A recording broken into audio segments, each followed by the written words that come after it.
pero convencido ya de su destino. Había escapado a lo peor. ¿Qué más le podía esperar? Pues le esperaba nada más y nada menos que el líder de la tribu Karajita.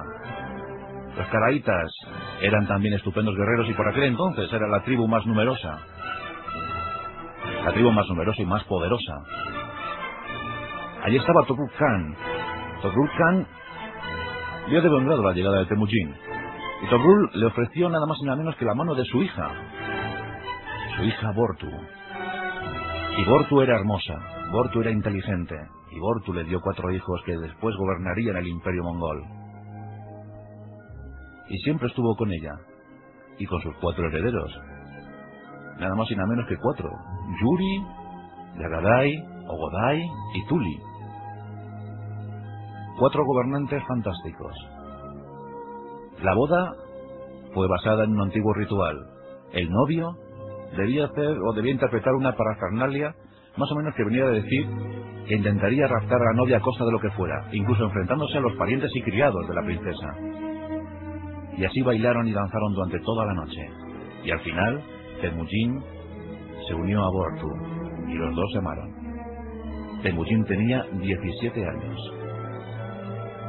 Tobruk estaba convencido de que había cogido a un buen yerno, pero Temujin había cunado el ansia de venganza y quería vengarse de sus ancestrales enemigos, aquellos que le habían apresado a él y habían dado muerte a su padre.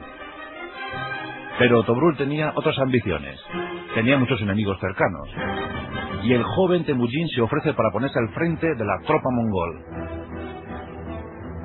Y comienzan las masacres, comienza la historia negra de Temujin. No tiene piedad con el enemigo, masacra a una tribu tras otra. La leyenda empieza a preceder al hombre. Y por fin llega el momento del ansiado combate. Por fin Temujin se va a enfrentar a su odiado enemigo, Tarteldai. Tarteldai espera confiado con 30.000 guerreros. Temujin tan solo dispone de 13.000. Temujin tenía 21 años. Y los dos ejércitos entran en confrontación. Las tropas de Temujin, muy bien adiestradas, estupenda caballería, fantásticos arqueros. Los de Tarteldai no lo eran menos, pero no estaban tan convencidos como las tropas de Temujin. El enfrentamiento es brutal. Miles de soldados, miles de guerreros caen a un lado y a otro. Pero la victoria se pone del lado de Temujin y prácticamente pasan a cuchillo a todos los hombres de Tarteldai. El propio Tarteldai muere. Cuenta la historia negra de los mongoles que Temujin, después de la victoria, ordenó hervir vivos a 60 jefes de Tarteldai, pasando a cuchillo al resto de los enemigos hechos prisioneros. Era el año de 1188. ¿Se pararía ahí Temujin? No, ni mucho menos. Sus ojos ya estaban inyectados en sangre. Quería más y más, y ya albergaba la idea panmongólica. Ya quería reunir y unificar a todas las tribus bajo su poder. Su propio suegro empieza a temer a aquel joven líder e impetuoso guerrero. Y Temujin se revuelve contra los que le habían dado cobijo. Temujin rompe la alianza. Y después de haber hecho prisioneros a un montón de tribus, se enfrenta a los Karahitas y les vence en 1203. Las tribus son vasallas de Temujin. Miles y miles de mongoles se unen a su idea. Todos quieren luchar bajo el mando de Temujin. Aunque bien es cierto que las tropas mongolas nunca fueron muy numerosas. El máximo número de soldados que llegó a contar Temujin fue de 110.000. No fueron muchos comparados a los que se enfrentó. Pero aquí empieza a desarrollar una de las tácticas más famosas de los mongoles. La táctica de la retirada. Sí, la retirada. Los mongoles siempre luchaban en inferioridad numérica. Por tanto, tuvieron que desarrollar la astucia y el ingenio. Cuando se enfrentaban a un enemigo, y esta táctica la utilizaron siempre a lo largo del periodo vigente de Genghis Khan, los mongoles llegaban a toda prisa y se situaban ante el enemigo. presentaban la primera línea de combate. Frenaban en seco sus caballos. Les hacían virar. Y una vez hecho el viraje, daban la intención o daban la apariencia de que se retiraban. El enemigo, confiado, rompía las filas y iniciaba iniciaba la caza. Intentaban cazar y matar el mayor número posible de mongoles.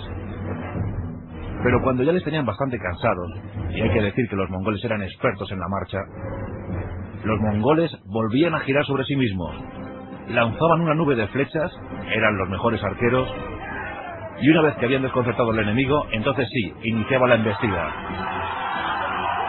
Hay que decir también que los años de vigencia, los años de reinado de Gengis Khan, jamás perdió una sola batalla. El ejército mongol era ciertamente formidable. Sobre todo que la tropa estaba muy motivada. Gengis Khan fue proclamado Khan, gran Khan de todos los mongoles en 1206, después de un gran consejo. Gengis es una derivación del turco. Hay que contar que la mitad de la población mongol hablaba turco.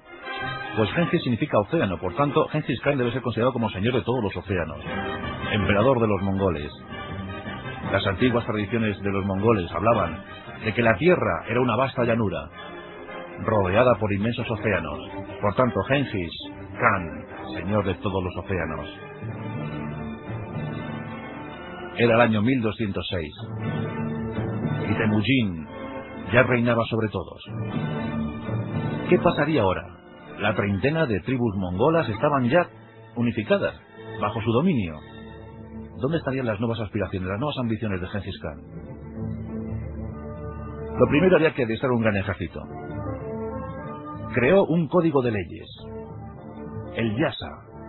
La Yasa era un código de leyes basadas en las tradiciones de los mongoles y también en las inquietudes del propio Gengis Khan.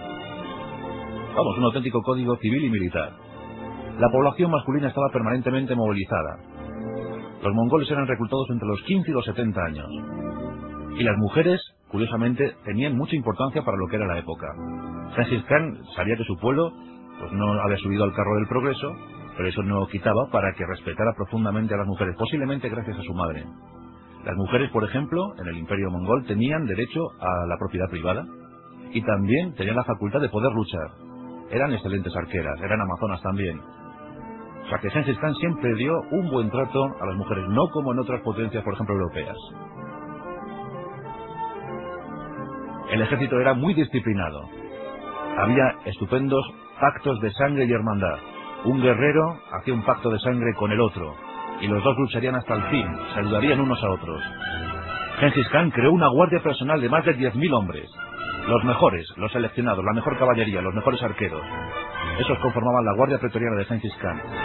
10.000 hombres, el equivalente a una división moderna de infantería.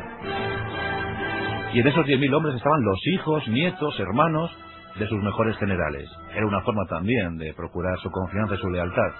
Porque Gengis Khan creía en la lealtad, creía en el honor, no creía en la traición, no soportaba a los traidores. Siempre incluso los ajusticiaba, aunque hubiesen servido al propio Gengis Khan, mostrando deslealtad hacia un antiguo rey. Pero no soportaba la traición. Sí, en cambio, premiaba el honor, la lealtad, la disciplina. Sí, era muy disciplinado, pero también era justo con sus hombres. Sus guerreros le adoraban, le admiraban, le querían, le seguían hasta la locura. Gengis Khan se empieza a fijar en el enemigo de todos los mongoles, los chinos. Hasta entonces los chinos miraban complacidos como los mongoles luchaban entre sí. Incluso ayudaban a determinada tribu para que luchara contra la otra. Así, mientras que los mongoles se enfrentaran en una guerra civil, los chinos estarían a salvo tras su gran muralla, aquella muralla que tuvieron que levantar para que los mongoles no les invadieran más. China era una estupenda y potente nación, una gran civilización, una estupenda cultura. Más de 100 millones de habitantes en el siglo XIII. Y 20 millones de sus habitantes se situaban en la región del norte. Y esa era la que ambicionaba Gengis Khan. Año 1211. Gengis Khan, con un ejército de 70.000 hombres, su gran horda, invade el norte de la China.